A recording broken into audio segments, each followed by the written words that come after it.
Welcome back. Pakistan this week में खबरों का सिलसिला जारी है। अब आपको लेकर चलते हैं कसूर में फांसी की सज़ा को सपोर्ट करता हूं, इमरान खान पुलिस को बेहतर करके दिखाएंगे। वफाकी वजीर असद उमर ने कहा है कि हुकूमत के मुजव्विज़ा ज़ैनब अलर्ट बिल में मुजरिम के लिए फांसी की सज़ा रखी गई थी। उन्होंने कहा कि बाज़ पार्टियों ने फांसी की सज़ा की मुखालफत की, जबकि मैं खुद इस मामले में फांसी का हामी हूँ। उनका मज़ीद क्या कहना था, आइए जानते हैं इस रिपोर्ट में।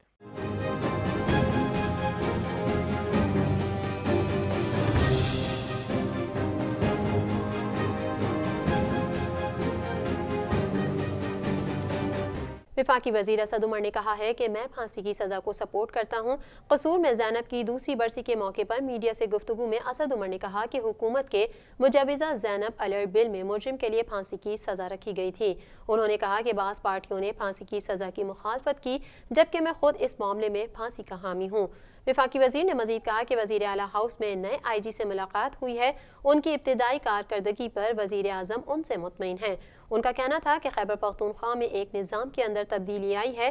हमारा यकीन है कि इमरान खान पुलिस को बेहतर करके दिखाएंगे। अगर सब हम दिल से इस बात के ऊपर यकीन रखते हैं कि जो मासूम बच्चे हैं उनकी हिफाजत करना हम सबकी जिम्मेदारी है, और जैसे आपने कहा दूसरी सियासी पार्टी के लोग भी यहाँ पे मौजूद हैं। कौमी असम्बली के अंदर जब बिल पेश हुआ तो तमाम सियासी पार्टियों ने उसको वोट भी डाला। तो ये कोई ऐसी चीज तो है नहीं कि जिसमें कोई सियासी इख्तलाफ हो। तो जब तमाम लोगों की यकजहती है इस बात के ऊपर कि ये काम होना चाहिए, तो फिर वही तरजीह जो है वो इंतजामिया के अंदर, वो पुलिस के निज़ाम के अंदर, वो अदलिया के निज़ाम के अंदर भी नजर आनी चाहिए। उम्मीद हमारी यही है कि नजर आएगी। और ये जो सूरत हाल एक पैदा हुई है, अभी एक और केस हुआ जी इस्लामाबाद में पिछले तो वो दोबारा से हमें ज़ाहिर है हक़्क़ुल मकान कोशिश यही करनी चाहिए और उम्मीद यही है इंशाअल्लाह ताला ऐसा ही होगा। एक बाप के लिए, एक माँ के लिए इससे ज़्यादा तकलीफ दे चीज़ मैं सोच भी नहीं सकता कि जैसे अंसारी साहब आपके साथ जिस हालात से आप गुजरे। लेकिन कभी कभी अल्लाह ताला जो है वो वसीला बना देता है किसी को एक अमूमी तौर पे लोगों की बेहतरी के लिए। अब कुछ बात करेंगे सियासी महाज की। नवाज शरीफ ने सियासी महाज पर आम फैसलों के लिए नून लीग की क़यादत का अहम इजलास दोबारा लंदन में तलब करने का फैसला कर लिया। ज़राए का कहना है कि मुस्लिम लीग नून ने मार्च में सियासी मार्च का प्लान बनाया है। नवाज शरीफ और शहबाज शरीफ की लंदन में मुलाकात में अहम मुशावरत हुई। पार्टी क़यादत को जल्द लंदन बुलाकर अहम फैसलों पर मुशावरत की जाएगी। आइए इस हवाले से जानते हैं इस रिपोर्ट में।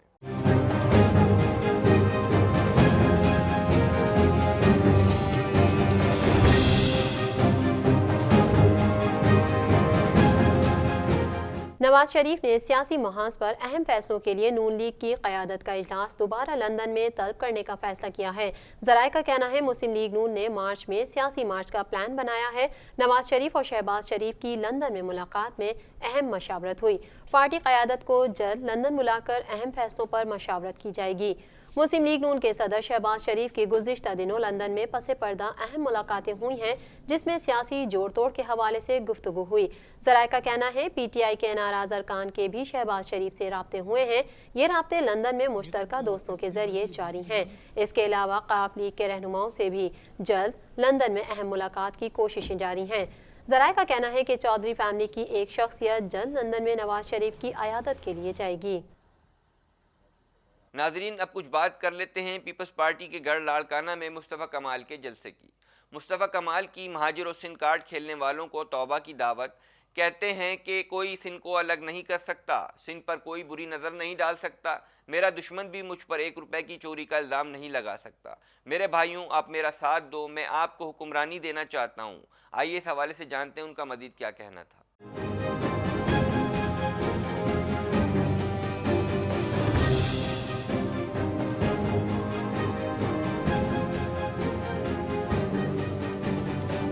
लाड़काना में अवामी जलसे से खिताब में PSP सरबराह ने कहा कि आज सिंध एक हो गया। कारकुनों ने मेरे ख्वाबों को ताबीर की दुनिया दिखा दी। सिंध के कोई टुकड़े नहीं कर सकता। महाजिर कार्ड और सिंध कार्ड इस्तेमाल करने वालों को दावत देता हूँ कि तौबा करें। उनका कहना था कि अपनी नाकामी छुपाने के लिए महाजिरों के नाम पर आवाज़ लगाते हो कि सिंध के 2 टुकड़े करोगे। महाजिर ये नहीं चाहता। सिंध के हुक्मरान अपनी नाअहली और करप्शन को छुपाने के लिए सिंध भाइयों से झूठ बोलते हैं। सिंध में हर रोज़ मौत का रक्स होता है, थर में बच्चे मर रहे हैं। ये सब मेरे हैं, ये सब मेरे हैं। इनको तोड़ने वालों को नेस्तो नाबूद करेंगे, इनको टुकड़े करने वालों को नेस्तो नाबूद करेंगे। इस मुल्क में खास तौर पर इस सिंध में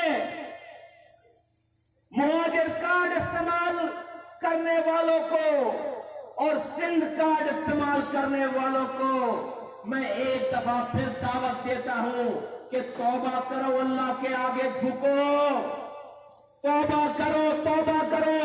इंसानों को टुकड़े टुकड़े करने जा रहे हो। तुम्हें पता है कि कोई सिंध अलग नहीं कर सकता, कोई सिंध के दो टुकड़े नहीं कर सकता, फिर भी तुम कराची में आवाज लगाते हो। तुम एक गली अलग नहीं कर सकते, लेकिन अपनी नाकामी को छुपाने के लिए मुहाजिरों के नाम पर आवाज लगाते हो कि हम सिंध के दो टुकड़े करेंगे। मुहाजिर नहीं चाहता। मुस्तफ़ा कमाल ने अपनी तकरीर में रियासत मदीना का खुसूसी तौर पर तस्करा किया और इस्तफसार किया कि क्या तुम्हारी रियासत मदीना पंजाब और खैबर पख्तूनख्वा पर ख़त्म हो जाती है। उनका कहना था कि मेरे भाइयों, आप मेरा साथ दो, मैं आपको हुक्मरानी देना चाहता हूँ, तुम मेरा साथ दो, तुम्हारे कदमों में हुक्मरानी लाकर डालूंगा। PSP सरबरा ने दावा किया कि आईने पाकिस्तान में ऐसी चीज़ें लिख देंगे कि तुम्हारी गली में तुम्हें हुक्मरानी मिलेगी। हम नए शहर बनाना चाहते हैं। उन्होंने मजमे से सवाल किया कि आज तक इलेक्शन को साफ और शफाफ बनाने के लिए क्या सियासी जमातों ने इलेक्शन इस्लाहात पर सर जोड़ा है। मुस्तफ़ा कमाल का कहना था कि अगर इलेक्शन साफ और शफाफ कराने से मुतालिक कानून बना लिया गया कि धांधली ना हो सके तो फिर ये खुद ही गायब हो जाएंगे। बच्चों के पास कपड़े नहीं है, अल्लाह की मखलूक, और ऐ हुक्मरानों, तुम हजारों अरब रुपए खर्च कर रहे हो, लेकिन अल्लाह की सबसे अफजल मखलूक प्यासी है। तुम कौन सा रियासत मदीना बनाने जा रहे हो कि जहां पर तुम हजारों अरब रुपए की करप्शन करके मेरे बच्चों को पानी देने के भी काबिल नहीं है हो, मेरे बच्चों को पानी भी देने के काबिल नहीं हो। सिंध में हर रोज मौत का रक्स है, घर में बच्चे मर रहे हैं। इस एक महीने में जनवरी फरवरी में 3000 से जायद लोगों को कुत्ते ने काट लिया है, वैक्सीन नहीं है। ये सारी रिपोर्टेड खबरें हैं। मेरे रियासत मदीना का नाम लेने वालों, क्या तुम्हारी रियासत मदीना सिर्फ पंजाब और खैबर पख्तूनख्वा तक आकर खत्म हो जाती है? क्या सिंध और बलूचिस्तान पाकिस्तान का हिस्सा नहीं है? तुम जो भी कानून बना रहे हो, तुम पंजाब के लिए और खैबर पख्तूनख्वा के लिए बना रहे हो।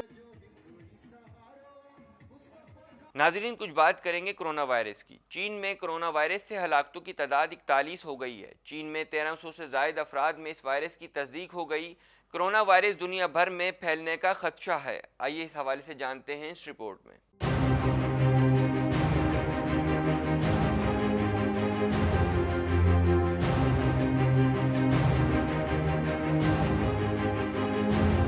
सिविल एविएशन अथॉरिटी की जानिब से कोरोना वायरस की रोकथाम के लिए इकदाम मुकम्मल कर लिए गए हैं। तर्जुमान का कहना है ये वायरस चीनी सूबे होबे से शुरू हुआ था और अब तक इसके 440 मरीज सामने आ चुके हैं। लाहौर एयरपोर्ट पर कायम खुसूसी काउंटर पर सिविल एविएशन और महकमा सेहत का अमला तैनात है, जो चीन से आने वाली परवाज़ों के मुसाफिरों का चेकअप कर रहा है, जबकि दीगर ममालिक की चीन से होते हुए पाकिस्तान आने वाली परवाज़ों के मुसाफिरों का मुआयना भी लाजमी करार दिया गया है।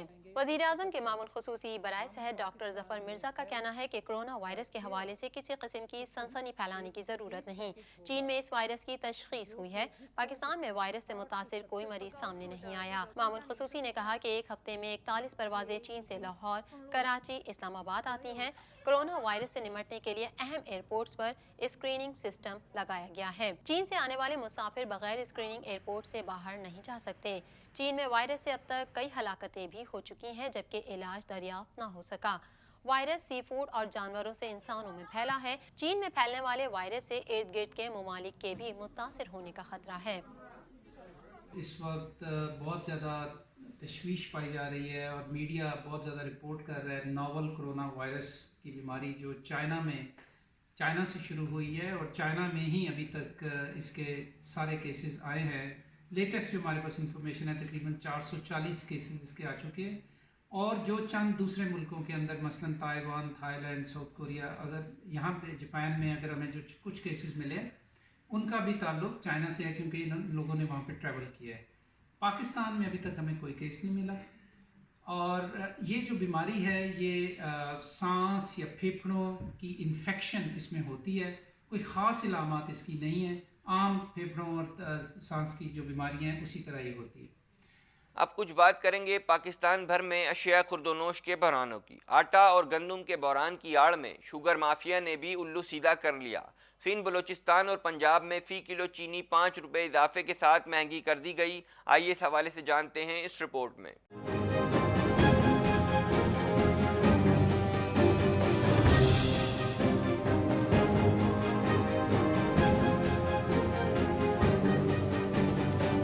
कराची में चीनी की कीमत में 4 रुपये इजाफा कर दिया गया है, जिसके बाद फ़ी किलो चीनी 78 रुपये हो गई है, जबकि कोयटा में फ़ी किलो चीनी 5 रुपये इजाफे के साथ 80 रुपये में फ़रोख्त की जा रही है। लाहौर में फ़ी किलो चीनी की कीमत 2.5 रुपये बढ़ाकर 80 रुपये में फ़रोख्त की जा रही है, जबकि पेशावर में चीनी की कीमत 73 रुपये फ़ी किलो थी, जो अब 5 रुपये इजाफे के साथ 78 रुपये हो गई है। क्रशिंग सीजन जारी होने के बावजूद 100 किलो चीनी की बोरी 500 रुपये महंगी कर दी गई, जिसके नतीजे में एक बोरी की कीमत 6,860 से बढ़ाकर 7,340 रुपये कर दी गई। आलमी मार्केट में चीनी के रेट 50 रुपये फ़ी किलो से भी कम है और इस रेट पर आलमी मंडियों से खरीदी गई चीनी पाकिस्तानी मार्केट में 100 किलो बोरी 5,800 रुपये की पड़ेगी। चीनी की कीमत में अचानक इजाफे पर इंतज़ामिया खामोश और ज़ख़ीरा अंदोज़ मुतहरिक हैं और उन्होंने चीनी को स्टॉक करने के लिए अरबों रुपए लगा दिए। ख्याल रहे कि मुल्क में ज़्यादातर शुगर मिल्स सियासी शख्सियात की हैं, जिनमें हुकूमत और अपोजिशन से ताल्लुक़ रखने वाले सियासतदान भी शामिल हैं। नाजरीन, पाकिस्तान दिस वीक में फ़िलहाल इतना ही। मज़ीद टॉप स्टोरीज़ के लिए आइंदा हफ्ते तक मुझे इजाज़त दीजिए। आपका मेज़बान वक़ार हुसैन। अल्लाह नेगबान।